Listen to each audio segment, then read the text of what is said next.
भाई और बहनों, आप सभी को प्रभु यीशु मसीह में मेरा प्यार भरा नमस्कार। और आज हम सीखने वाले हैं या फिर देखने वाले हैं या फिर समझने वाले हैं एक बहुत ही इंटेंस सब्जेक्ट के बारे में। यानी कि ये ऐसी सब्जेक्ट है आज की सब लोग इससे, कोई भी ऐसा नहीं है जो इससे प्रभावित ना हुआ हो। सब लोग परेशान हैं, पूरी दुनिया, हमारा देश, हर एक व्यक्ति इस बात को समझ रहा है, जान रहा है। 1 साल से ऊपर हो गए हैं और ये महामारी, ये बीमारी जिसे हम कोविड-19 या कोरोना वायरस बोल रहे हैं, इससे हम लोग बहुत बुरी तरह से जूझ रहे हैं। सैकड़ों लोग मर रहे हैं हर दिन, अस्पतालों में जगह नहीं है, ऑक्सीजन सिलेंडर्स नहीं हैं और इसकी कोई एग्जैक्ट मेडिसिन भी नहीं है कि इससे अगर आप हॉस्पिटल जाएंगे तो ठीक हो जाएंगे। और ऐसे समय में हर एक व्यक्ति डर गया है, उसका विश्वास कम हो गया है, कहीं ना कहीं मन में दुखी है। हम अपने आसपास देख रहे हैं लोगों को, उनकी हालत, उनकी बुरी हालत, और इससे हमारा मन भी काफ़ी दुखी रहता है, हमारे विश्वास पर काफ़ी ठेस पहुंचती है। तो भाइयों बहनों, आज ऐसे समय में, ऐसी परेशानी में, ऐसी त्रासदी में हम क्या कर सकते हैं? एक मसीह होने के नाते, एक विश्वासी होने के नाते हमारा क्या कर्तव्य है, आज हम इसी बारे में देखेंगे। और हम बाइबल में जाएंगे, वचनों से सीखेंगे कि हमें क्या चीज़ करनी चाहिए जिससे हम इन सब से निकल सकें सुरक्षित होकर। हम जाएंगे इब्रानियों अध्याय 11 का 1 और 2, और यहाँ लिखा है, अविश्वास आशा की हुई वस्तुओं का निश्चय और अनदेखी वस्तुओं का प्रमाण है, क्योंकि इसी के विषय में प्राचीनों की गवाही दी गई है। भाइयों बहनों, अगर हम बाइबल में देखेंगे तो बहुत सारे ऐसे सुपर हीरो हैं हमारे बाइबल में, जिन्होंने मुश्किल समय में, कठिन समय में बहुत अच्छा विश्वास दिखाया। जैसे कि आप नूह के बारे में बात करें, इब्राहिम के बारे में बात करें, जोसेफ के बारे में बात करें, मूसा के बारे में बात करें, या खुद प्रभु यीशु मसीह के, इन सब के जीवन में ऐसे समय आए जब बहुत मुश्किल हो रहा था। लेकिन फिर भी उन सारे टाइम में अगर हम, एक जनरल जो व्यक्ति है, एक आम इंसान जो गैर मसीही है, जब वो इन्हें देखता है तो उसे लगता है ये आम बात है। लेकिन आज भी लाखों, हजारों, करोड़ों लोग इन लोगों को देखकर, बाइबल को पढ़कर, बाइबल के इन महान लोगों को देखकर उनका जीवन बदल रहा है।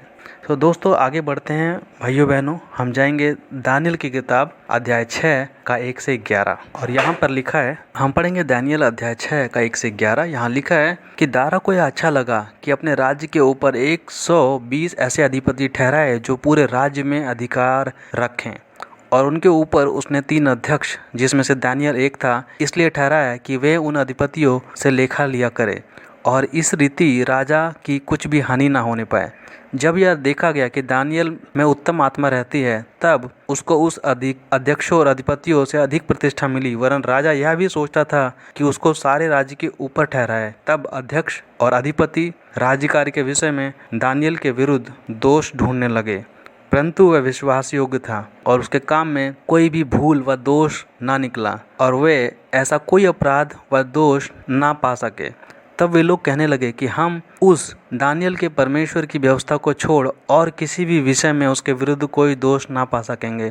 तब वे अध्यक्ष और अधिपति राजा के पास उतावली से आए और उससे कहा, हे राजा दारा, तू युगानुयुग जीवित रहे। राज्य के सारे अध्यक्षों ने और हाकिमों और अधिपतियों और न्यायियों और गवर्नरों ने भी आपस में सम्मति की कि राजा ऐसी आज्ञा दे और ऐसी कड़ी आज्ञा निकाले कि 30 दिन तक कोई, हे राजा, तुझे छोड़कर किसी और मनुष्य व देवता से विनती करे तो वह सिंगों की मांदों में डाल दिया जाए। इसलिए अब हे राजा ऐसी आज्ञा दे और इस पत्र पर हस्ताक्षर कर, जिससे यह बात मांदियों और फरीसियों की अटल व्यवस्था के अनुसार अदल बदल ना हो सके। तब दारा राजा ने उस आज्ञा पर हस्ताक्षर कर दिया।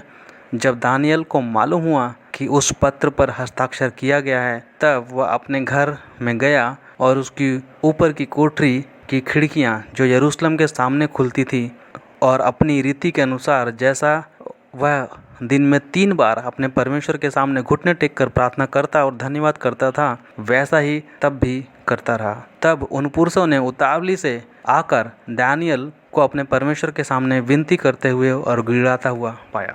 भाई और बहनों, दानियल जो है वो पुराने नियम में बहुत ही ज़बरदस्त विश्वासी हीरो, या फिर कहेंगे कि सबसे बहुत ज़्यादा जो समझदार, बुद्धिमान जो लोग हैं उसमें से एक है।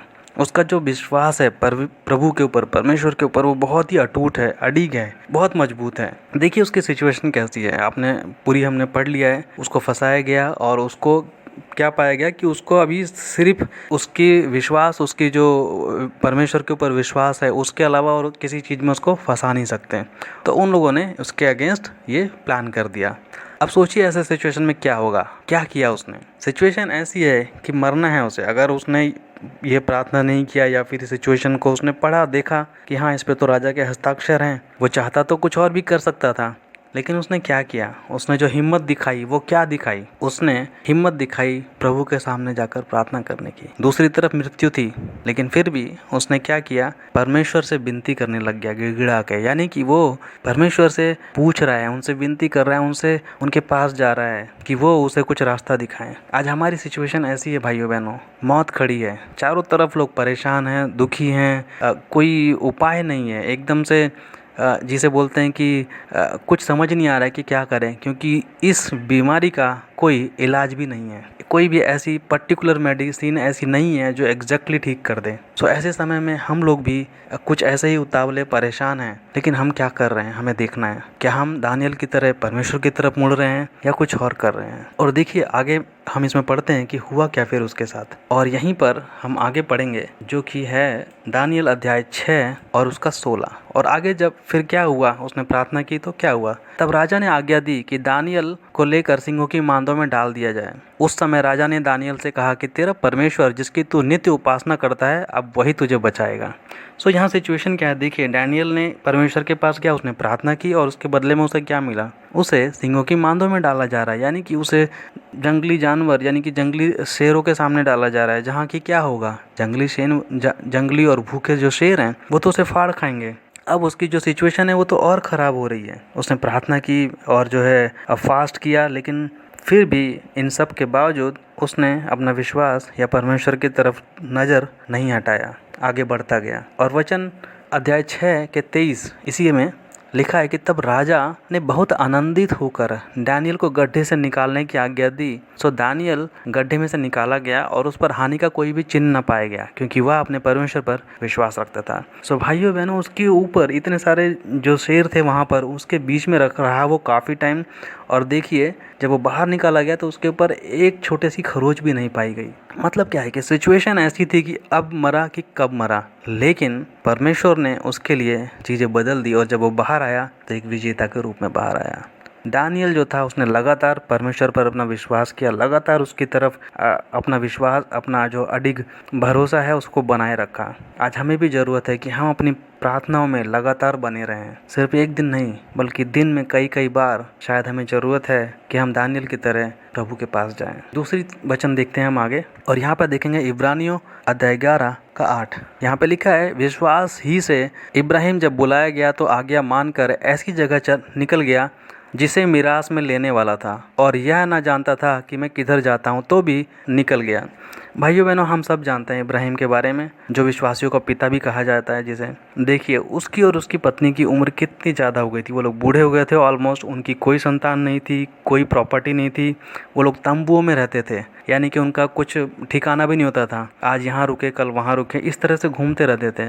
और परमेश्वर उनको आज्ञा देता है कि तुम्हारी संतान होगी, तुम्हारा वंश आगे बढ़ेगा, और मैं जहाँ बता रहा हूँ आप उस तरफ जाओ। सोचिए मतलब उनकी ज़िंदगी कितनी निकल गई है, ऑलमोस्ट बूढ़े हो गए हैं। चाहते तो वो अपने सिचुएशन यानी कि अपनी जो उनकी हालत है उस पर रोते, शोक मनाते, दुखी होते और परमेश्वर के खिलाफ हो जाते, या फिर परमेश्वर पर विश्वास करना छोड़ देते, लेकिन उन्होंने ऐसा नहीं किया। उन्होंने परमेश्वर के ऊपर फोकस बनाए रखा, अपने अभिमान को उस बीच में नहीं लाए, कोई चिंता नहीं की। आज हमारी सिचुएशन क्या है, देखिए परमेश्वर का रास्ता कुछ और है, वचन हमें कुछ और बताता है, उसकी आज्ञा कुछ और है, हमें जो उसने प्रॉमिस किया है परमेश्वर ने हमसे वो कुछ और है। क्या हम आज दुखी हैं? क्या हम गिर रहे हैं अपने विश्वास में? क्या हम अपने फ्यूचर को देख के परेशान हैं? क्या हमारे जीवन में बहुत ज़्यादा डर हो गया है? तो ज़रूरत है हमें कि हम परमेश्वर की आज्ञा को माने आज, और वो ज़रूर अपने वादों को पूरा करेगा, जैसा कि उसने इब्राहिम और सारा के साथ किया। हम एक और वचन देखेंगे, मत्ती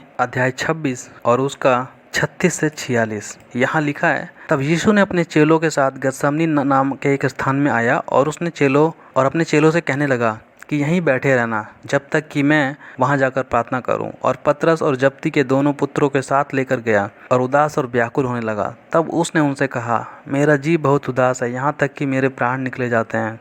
तुम यहीं ठहरो, मेरे साथ जागते रहो। फिर वह थोड़ा और आगे बढ़कर मुंह के बल गिरा और फिर से प्रार्थना करने लग गया कि हे मेरे पिता, यदि हो सके तो यह कटोरा मुझसे टल जाए। तो भी जैसा मैं चाहता हूँ वैसा नहीं, परंतु जैसा तू चाहता है वैसा ही हो। और फिर चेलों के पास आकर उन्हें सोता हुआ पाया और पतरस से कहा, क्या तुम मेरे साथ एक घड़ी भी ना जाग सके? जागते रहो, प्रार्थना करते रहो कि तुम परीक्षा में ना पड़ो। आत्मा तो तैयार है परंतु शरीर दुर्बल है।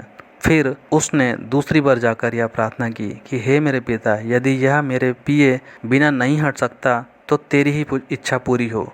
तब उसने आकर फिर से उन्हें सोता हुआ पाया, क्योंकि उनकी आंखें नींद से भरी थी, और उन्हें छोड़कर फिर चला गया और वही बात फिर कहकर तीसरी बार प्रार्थना की।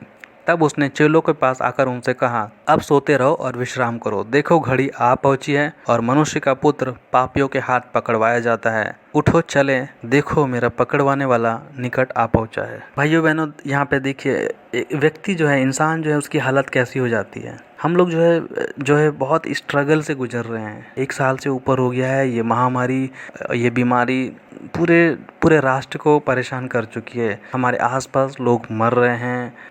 मैं खुद अपने आसपास देख रहा हूँ, मेरी पहचान में मेरे रिश्तेदार काफ़ी लोग हैं जिनकी मृत्यु हो चुकी है, काफ़ी लोग हैं जो बीमार हो चुके हैं, बहुत सारे लोग हैं जो ठीक भी हो चुके हैं। और इन सब की वजह से, क्योंकि हमारे पास ना तो ज़्यादा हॉस्पिटल्स बचे हैं, हॉस्पिटल्स में जगह नहीं खाली है, और ऑक्सीजन्स नहीं हैं, और वहाँ जाकर भी कोई इसका इलाज तो है नहीं।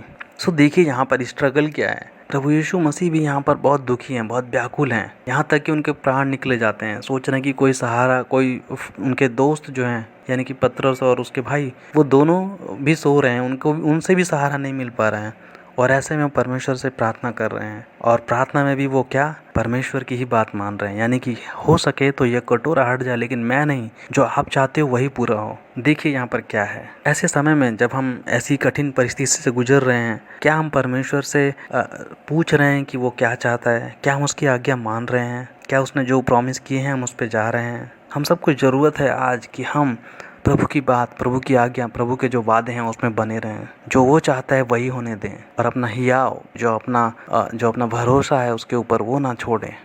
और प्रभु हमें इस कठिन परिस्थिति से भी, इन सब के बीच में से निकाल कर और स्वस्थ हमको रखेगा। हम एक और वचन देखेंगे, हम जाएंगे निर्गमन अध्याय 14 का 19 से 22। यहाँ लिखा है, तब परमेश्वर का दूत जो इजराइल सेना के आगे आगे चला करता था जाकर उनके पीछे हो गया, और बादल का खंबा उसके आगे से हटकर उसके पीछे जा ठहरा। इस प्रकार वह मिस्रियों की सेना और इस्राएलियों की सेना के बीच में आ गया, और बादल और अंधकार तो हुआ, तो भी उसने रात को उन्हें प्रकाश मिलता रहा, और वे रात भर एक दूसरे के पास न आए। और मूसा ने अपना हाथ समुद्र के ऊपर बढ़ाया, और यहोवा ने रात भर प्रचंड पुरवाई चलाई, और समुद्र के 2 भाग करके जल ऐसा हटा दिया जिससे कि उसके बीच सूखी भूमि हो गई। तब इजराइली समुद्र के बीच स्थल ही स्थल पर होकर चले, और जल उनकी दाहिनी और बाईं ओर दीवार का काम देती थी।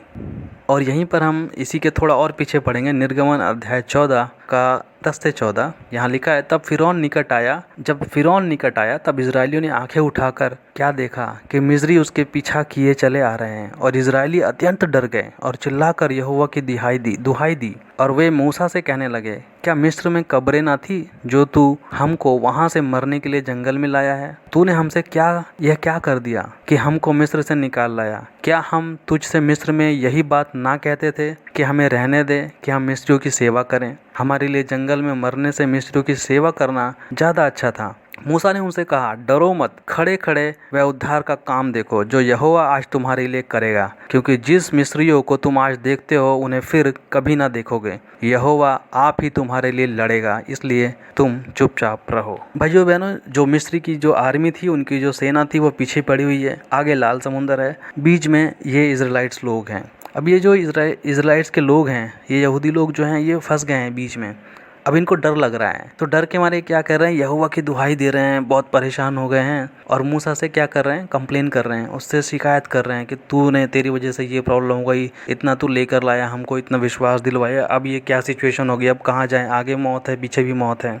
भाइयों बहनों, आज ऐसी सिचुएशन हो गई है, हम विश्वासी हैं, प्रभु पे विश्वास रखते हैं, लेकिन जो सिचुएशन है बहुत ही ख़राब है। आज बहुत सारे हो सकता है कि जो विश्वासी भाई बहन हैं उनका भी जो विश्वास है प्रभु में शायद वो डगमगा रहा है, शायद वो कुछ और रास्ता देखने की कोशिश कर रहे हैं। हमें जो भी आज की डेट में हमारे पास जो भी उपलब्ध हैं, चाहे वो मेडिसिन हो या फिर बचाव के जो तरीके हैं, हमें वो सब फॉलो करना है। लेकिन सबसे ऊपर क्या है? प्रभु पर विश्वास रखना, प्रभु पर अपना भरोसा रखना। यहाँ पर हम देखते हैं कि मूसा जो है उसका बहुत ही अडिग विश्वास है परमेश्वर पे।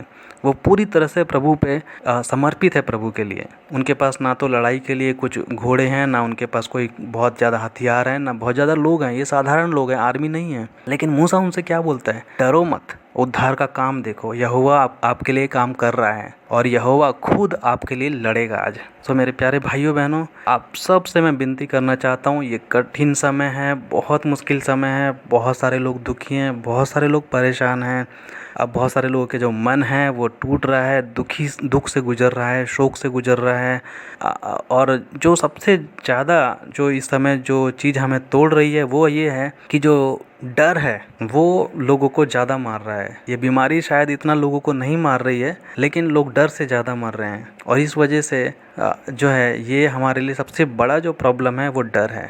और एक सर्वे से भी पता चला है कि जब लोग डरने लग जाते हैं तो उनकी जो इम्यूनिटी यानी कि जो रोग प्रतिरोधक क्षमता है वो 50% कम हो जाती है। तो अगर आप उस तरीके से देखें, मेरा कहने का मतलब ये नहीं कि आप निडर होकर कोई भी प्रिकॉशन ना लें और फिर बीमारी जगहों में घूमें। नहीं, मेरा कहने का ये मतलब कि हमारा जो अंतर्मन है यानी कि साइकोलॉजिकली हमें प्रभु पर भरोसा रखना है पूरी तरह से। हॉस्पिटल्स आप जाएंगे, वहाँ पे कोई इलाज नहीं है उनके पास, शायद आप बच के आ सके, लेकिन वहाँ पर कोई ऐसी दवाई नहीं है आज एग्जैक्टली कि ये खा लो और आप ठीक हो जाओगे इतने दिनों में। बस वो आपको बचाते हैं कि 14 दिन का साइकिल पूरा हो जाए और शायद ये वायरस निकल जाए और आप बाहर आ जाए। ऑक्सीजन की कमी है, बेड नहीं है, हम सब जानते हैं सब चीज़ें। इस समय ज़रूरत है कि हम अपना विश्वास प्रभु पर दिखाएं और पूरी तरह से आश्रित हों, जैसा कि मूसा था।